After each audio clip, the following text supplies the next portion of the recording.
Earlier this month, the House of Representatives passed its version of the National Defense Authorization Act, which included many amendments that course correct the Biden administration's social experiments in the military. But the version in the Senate includes language that would force young women to register for the Selective Service System, which is often referred to as the draft. Now, the outcry from this continues to build as many Republicans sound the alarm against drafting our daughters.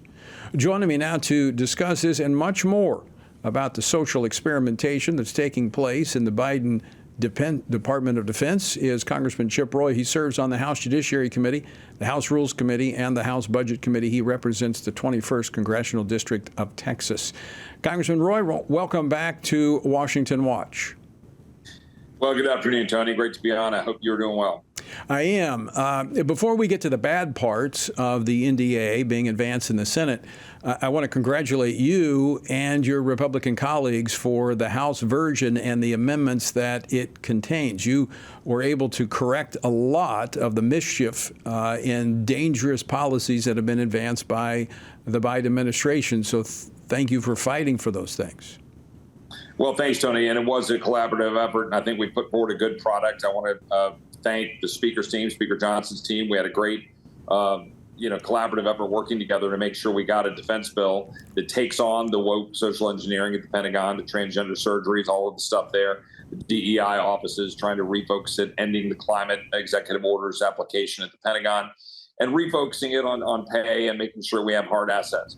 So that was a good product. We've now got that out of the House. It's a good bill, one of the better NDAs we've ever passed. So now it's going to be, working it out and getting to conference with the Senate. The Senate has obviously gone a little off the rails, which you would expect with the Schumer-led Senate, but unfortunately with Republican support for things like drafting our daughters. Yeah, you immediately spoke out against that portion. We've talked about that before. And I think people need to understand this is not the first time they brought it forward, and this is the issue with the left. They never stop. They will continue to come back year after year to push their radical agenda. And it's why we have to draw a clear line saying, no, we won't go there. Tell our viewers and our listeners why you see this as problematic. Yeah, well, first of all, it's not even just Democrats. There are some Republicans in the Senate who have advanced this as well, and they should be called out for it. I mean, and some of them are friends. I mean, some of them will vote for an NDAA because they feel obliged to do so to support defense, but they're going to do so, and in it is provision that's going to require your daughter. I want everybody listening to just think about this. Your daughter, I'm the father of a 13-year-old girl, to register for selective service. And what they will say is like, don't worry, Chip, they'll never be put into combat, right?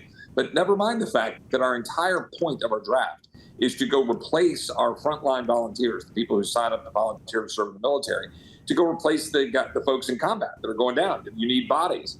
That's why it exists. So to say that we're going to have a draft, mandatory selective service, and then say that's not going to be required when we have some sort of actual land war with China is insane, and it's contradictory. And if you go look at the standards, we very clearly lower the standards for women in combat, women in the military. There's reports put out and commissioned by the Department of Defense that literally say those standards are not being met. It's not even close. And so now you're going to take not just the women who want to go serve in the military, who are going to be among your stronger, your more athletic, and people who are like, yes, I want to go to West Point. No, we're going to be talking about a draft of our 18-year-old, 20-year-old, 22-year-old females, and we're going to go throw them into the military. They say, well, Chip, Israel does this. Now, hold on. Very different, number one. Number two, they often have a public service component. They're not put in combat. Number three, Israel is surrounded and their livelihoods depend on it, and there's a very small number of people there. Number four, I just disagree with the policy even in Israel. I don't think we should use that as a model. I think we should stand up. We should be fighting this with everything we've got. No Republican should support it. We killed it a few years ago when it was in both the House and the Senate bills. Now we thankfully don't have it in the House, thanks to leadership here listening and working to the whole conference. And I'm going to throw everything I have at trying to kill it, Tony. Well, I want to zero in for just a moment on one of the arguments they're saying that you made reference to, that, oh, it's not going to happen. We're not going to draft. We're not going to have the draft, but we just need to be fair. We need to. This is, number one, it's a part of erasing the gender lines. This is more of that radical ideology. But number two, that's not a true statement that we're not going to have the draft. I feel pretty confident. And I volunteered, went in the Marine Corps as soon as I graduated from high school. If my children, daughters, sons wanted to join, I encouraged my sons. They went a different route into local law enforcement, first responders. My daughter's a first responder. It's not an issue. It's an issue of if they want to go. And I don't think we should be a nation that is dependent upon women having to fight on the front lines. But here's my point. We're having a problem in the military ever since Biden took over of meeting recruiting quotas. Our military has been depleted because of the ideological bent of this administration. People who would have signed up are not signing up. We get into a major conflict, we'll have to have a draft. Yeah, Tony, you're exactly right. I mean, right now you've got the Assistant Secretary of Defense, I think her name's Kathleen Hicks, coming out and saying, oh, one of our primary objectives we need to do for national security, the strength of our military, is focusing on non-binary members of the military. They can't even tell you the difference between a man and a woman. Do you want your daughter being determined what she's going to have to do based on what those people are doing in the Pentagon and deciding they can't even decide whether there's a man or a woman? Meanwhile, Title IX has been turned on its head, all while they refuse to recognize the difference in the sexes. As you said, this is all about this nonsense where they're trying to remake everything and social engineering and break the back of what we recognize as people of faith, also just people of common sense, that there is a difference between the sexes. Right. So I'm going to stand up against it and keep fighting it. Chip, back when I was in the Marine Corps, I was anti-tank. And so this is back when Russia was a threat. We had flashcards so that we could identify a tank, and we'd have to practice those flashcards. Maybe we need flashcards on male and female so they can understand the difference between the two. Speaking of the military, and I want to get to a moment, corporate America, and I'm going to talk about that. But first, earlier today, or I think it was yesterday, President Biden turned his focus to pardoning military veterans who were convicted of violating Uniform Code of Military Justice for engaging in homosexual behavior. He's pardoning all of them. Now, this while the administration drags its feet regarding many veterans who served honorably who were dismissed over the Pentagon's jab mandate. I mean, how wrong is that?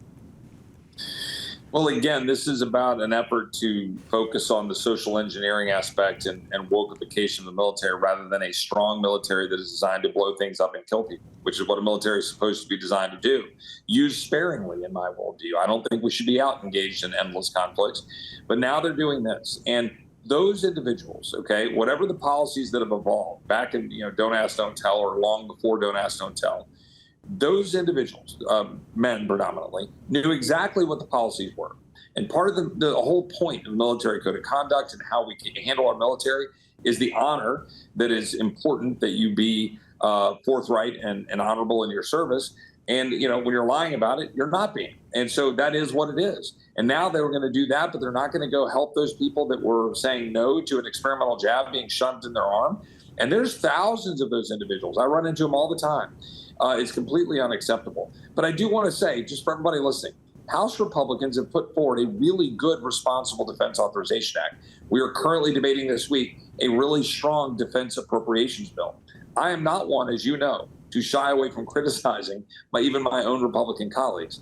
But we should champion and we should applaud when we're working together as a team to do some good stuff. And as we head into election season, understand the night and day difference between the radical progressive Democrats that want to draft your daughters and remake our military into this social engineering experiment versus Republicans who want a strong, non-woke, divided military that is capable of going out and doing the business of defending the country. And I think that's a clear distinction.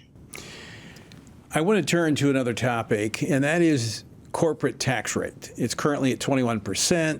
And it's shaping up as a pretty significant political issue. Now, I've been saying this for years, and what I'm hearing from Republicans is kind of music to my ears.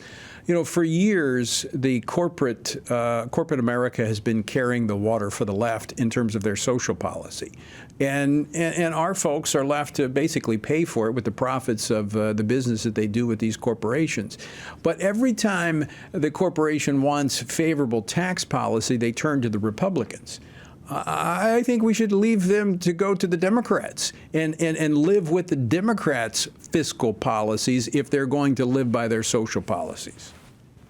Well, you're referring to an issue that has become a little bit of a lightning rod, because I was asked, and there's a story in Politico where I said, look, there's no rate that's sacrosanct, and I think everything should be on the table. Now, just for your listeners out there, when the tax reform was put in place in 2017 under President Trump, there were a number of tax provisions, many of which are going to expire next year. So you're going to hear a lot of debate about the tax policy, but the corporate rates were made permanent at 21%.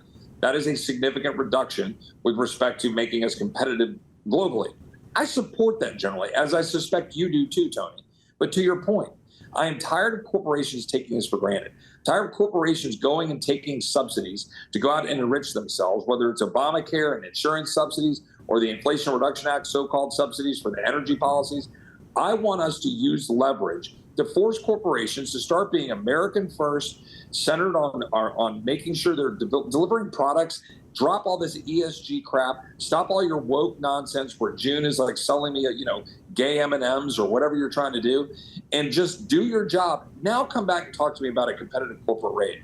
I'm not gonna fight making sure we have competitive tax rates for the good of all Americans. I do believe we need that. But I'm not going to rubber stamp what K Street and what the Chamber of Commerce says when they're not willing to work with us to save America and to stand up and make America first. I agree 100%. And I think there are a lot of Americans that agree with that. Now, I think we should focus in on small businesses, the mom and pops that really employ a lot of people and make the local economies hum. In fact, I encourage people to shop at those places as opposed to the big box stores that have values that contradict what we're teaching our children.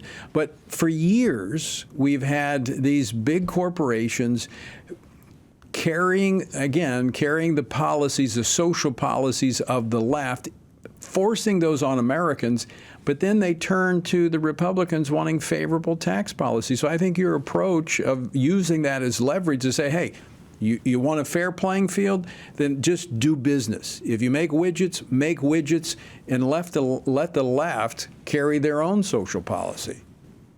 No, that's exactly right, Tony. I mean, you don't see a lot of local businesses that are putting pride flags in their windows or championing this kind of stuff. Or, when they buy banners at Little League parks, they're not making them, reflect Pride Month. Why? Because that's not what local, businesses do. So, we need to do our part to make sure we have good competitive tax rates. But what I don't want to do is just rubber stamp this stuff and not use it to hold, these big businesses accountable to stand up for America, right? And not take subsidies and sell our souls, for profit, as opposed to, hey, be an American company. Yeah, absolutely. All right, Congressman Chip Roy, final question for you. Back to the NDAA and the fight that you and so many of the conservatives are waging to get our military focused on its mission, and that is to fight and win our wars. How can our listeners and viewers help on this? Yeah, make sure you reach out to your members of Congress and say how proud you are that those Republicans in the House have sent a good bill that does refocus it, that does get rid of the woke stuff, the DEI, the critical race theory, the transsexual stuff, the abortion tourism, and does not draft your daughters. Make sure that's clear. And ask them to fight to make sure that the product that comes when we go to the Senate and conference, that we do the right thing and stand up and get a bill much closer to the House product. I think you should make sure every member of Congress hears that and tell your senators, don't vote for a defense bill that will draft your daughters. And that's what this is about. All right, Congressman Chip Roy, always great to see you. Thanks so much for joining us today and for waging the fight. Thanks, Tony. God bless.